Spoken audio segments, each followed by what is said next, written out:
एक रेलगाड़ी जिसकी लंबाई 280 मीटर है जो 60 किलोमीटर पर आवर की चाल से 220 मीटर लंबी सुरंग को पार करने में कितना समय लेगी। देखिए, सबसे पहले आप DST लगाइए। डिस्टेंस बराबर स्पीड इंटू टाइम। डिस्टेंस क्या होगा, दोनों जुड़ेगी क्योंकि रेलगाड़ी यदि सुरंग या किसी पुल को पार करती है या प्लेटफार्म को तो दोनों आपस में जुड़ जाती है। तो 280 और 220 कितना होगा, 400 मीटर। स्पीड कितनी है, 60 किलोमीटर में है तो मीटर पर सेकेंड 5/18। और वहीं आपसे टाइम पूछा है तो 6 तिया 6 दहम 0 से 0, 5 से 8 बार में और 8 तिया 24, यानी 24 सेकेंड में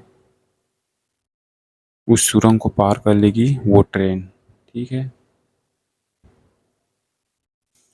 300 मीटर लंबे व 240 मीटर लंबे दो पुलों को पार करने में एक रेल द्वारा क्रमशः 21 सेकेंड व 18 सेकेंड का समय लेती है। रेलगाड़ी की चाल बताइए। देखिए, 300 मीटर लंबे पुल को, तो जब ट्रेन किसी पुल को पार करती है तो खुद की लंबाई और पुल की लंबाई को पार करेगी। तो एल क्या है, रेल की लंबाई। ठीक है। और कितना समय लेती है, 21 सेकेंड। और यहाँ 240, यहाँ भी रेल की लंबाई होगी। यहाँ कितना लगी, 18 सेकेंड। तो इनके बीच अंतर कितने का है, 3 सेकेंड का। और यहाँ अंतर कितने का है, 60 मीटर का। तो यहाँ क्या होगा, स्पीड क्या होगी, यहाँ डिस्टेंस बाई टाइम। डिस्टेंस कितना है, 60 मीटर। और यहाँ समय 3 सेकेंड। अगर मुझे किलोमीटर पर आवर पूछे तो 18/5 से गुणा कर देना। 20 मीटर पर सेकेंड इस सवाल का सही जवाब है। अगर किलोमीटर पर आवर पूछे तो 18/5 से गुणा।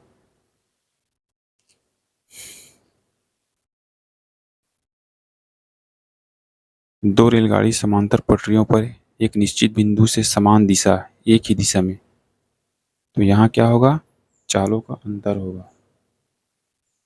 उनकी चाल क्रमशः 45 किलोमीटर पर आवर और 40 किलोमीटर पर आवर है। 45 मिनट बाद उसके बीच की दूरी, डिस्टेंस क्या होता है, स्पीड इंटू टाइम।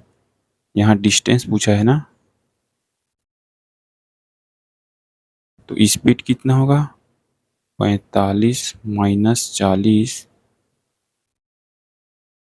और 5/18 से गुणा, क्योंकि मीटर पर सेकंड में बदलना है। और टाइम कितना है, 45 मिनट को आप सेकंड में बदलिए। ठीक है, क्योंकि सारे चीज़ मीटर पर सेकंड में मैंने बदल लिया है। तो यहाँ 60 से गुणा कर लेता हूँ। अब इसको हल कर लो। 5/18 45 गुणा 60, 9 दूनी 9 पंचे 2 से 30 बार में। ठीक है।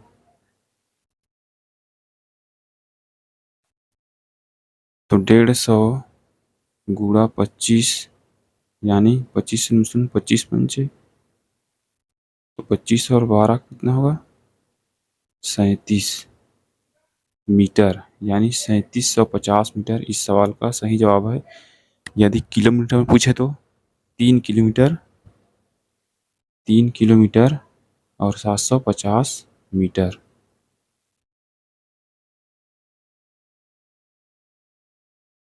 दो रेलगाड़ी 42 किलोमीटर पर आवर की चाल से व 84 किलोमीटर पर आवर की चाल से समान दिशा में चल रही है, जिनकी लंबाई क्रमशः 320 मीटर व 380 मीटर है। तेज गति वाली रेल धीमी गति वाली रेल को कितने समय में पार करेगी। देखिए, DST लगाइए। डिस्टेंस कितना है, दोनों आपस में जुड़ेंगे। देखिए, दूरी हमेशा आपस में जुड़ेगी, जो लंबाई है हमेशा जुड़ेगी। तो 3 3 6 700 मीटर यहाँ से।